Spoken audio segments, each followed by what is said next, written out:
Sharenting is nothing but it's a habitual publicity of their children. Of late, this has actually become an obsession. Sharenting is something which has become really common, especially after the pandemic, because people did not have the opportunity to venture out, and they were looking for creative ways to stay occupied. Social media is flooded with baby videos and kids being cute. You find them laughing, crying, doing baby activities, and sometimes even giving relatable adult-like reactions. Sharing intimate moments seems like a simple display of affection, right? But what happens when such information is shared with literally the entire world? Is it as naive and harmless as it all looks?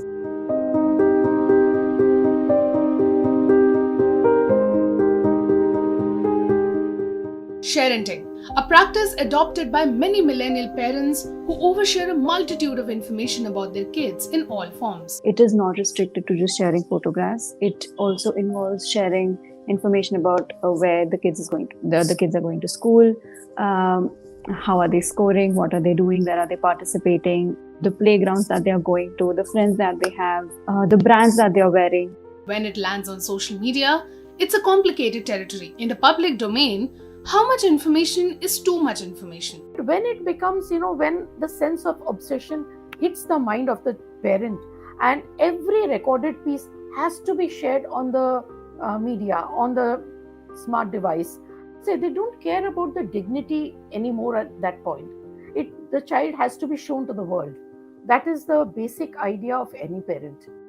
Beyond the likes, shares, and views, there's more to why parents choose to overshare.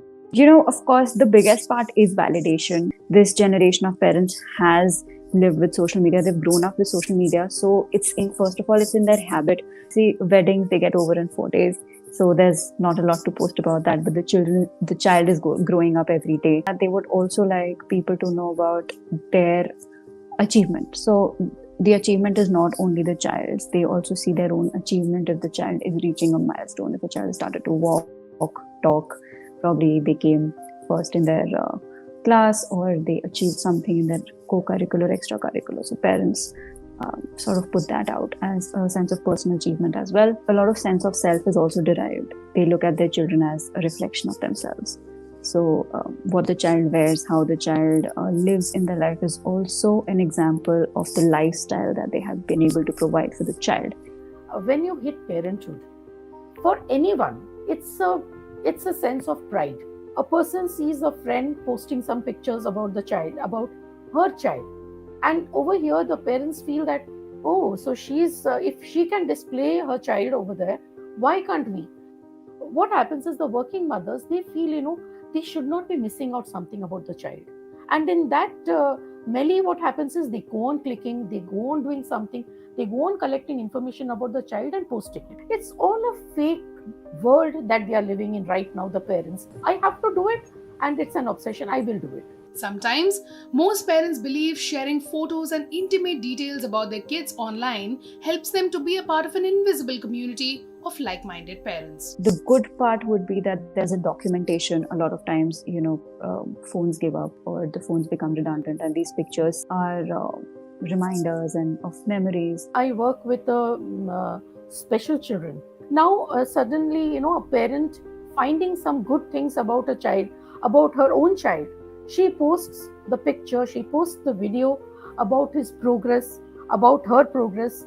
And what happens is there are 5 other mothers, 10 other mothers who are seeing that, and they learn from that. One particular child has helped 10 other children. Recently, the Assam Police Department came up with a cyber safety campaign to spread awareness about the dangers of oversharing information about children by their parents online, which could have serious safety and security implications for the kids. Leaving crimes aside, there are other serious consequences that sharenting could have on children. Actually, they are leaving digital footprints of the children, which are going to cause trouble, both vis-a-vis cyberbullying, identity fraud, online grooming. Let me give you a scenario of how identity theft can happen. You don't just share the child's photograph. You end up sharing the child's school, the child's name of the child's pet, the child's date of birth because you're sharing birthday dates, the child's home address because you're constantly sharing photographs of the child going to school. You're exposing every aspect of the child's life. Depending on what the content the parents have shared, the kids are pranked by their parents, or they're made to wear funny clothing, which again is something which can come later on surface and can really impact their dating lives. It can impact their hiring chances. It can impact how they socialize, because if there's something funny and something which can be used as something to bully the kids, and you don't know where these pictures land up, because essentially when you're using these social media platforms, they ask you for certain permissions. Now most of us don't even go through that heavy text that they send you. We just allow. This can be used in advertising. The child could just be a data for somebody. Mother will, Betu, just stand straight. Betu, look here, look there. Or you sleep like this, sleep in that position. The child is made into a model.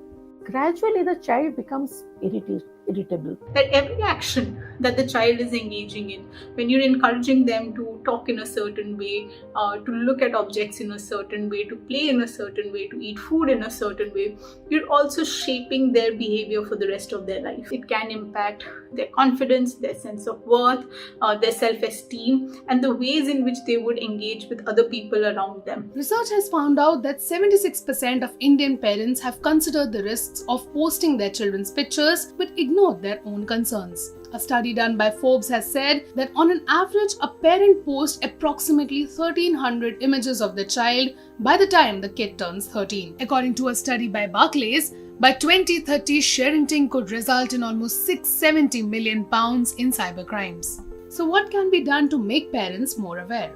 What is important is that when somebody becomes pregnant and when somebody delivers a baby, that is the time when there must be a psychologist with the gynecologist to talk to the parents about sharenting, talk to them about what they are putting out there and what psychological implications can it have on the child. Public speakers can just speak about these things on Facebook or YouTube or so many other, there are various platforms. Cyberbullying, online stalking, and invasion of privacy are all very real. Although India has no specific laws for children, there are laws governing cybercrimes. There is an extensive cyber security